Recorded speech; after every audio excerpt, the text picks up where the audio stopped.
Міне осы спорт зал ұзындығы 70, ені 25, биіктігі 15. Қайтадан нөлден бастап құрдық қой енді, әлхамдулилля, Алла тағаланың бір мархаметімен.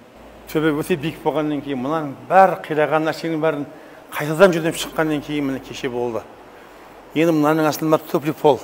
Мыналардың бәрі істен шыққан. Енді бұл қайтадан сөйлеу керек бұның бәрін.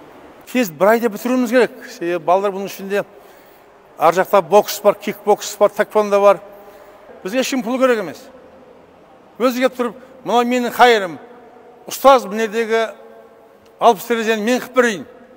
Мінерге қайтадан әдемі балалардың астында күрескенде не қылмайтын пол мен қып берейін.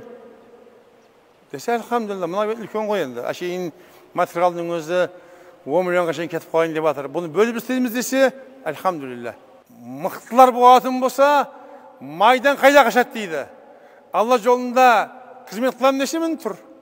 Болмаса өзіміз қыла береміз, жылдағыдай жайлап. Жәрдем берсеңіздер, әлхамдулилла, Аллаға мадақтар дейміз. Өздері сөз берсін десеңіздер, Аллаху әкбар, Алла биік дейміз. Ассаламу алейкум ва рахматуллах.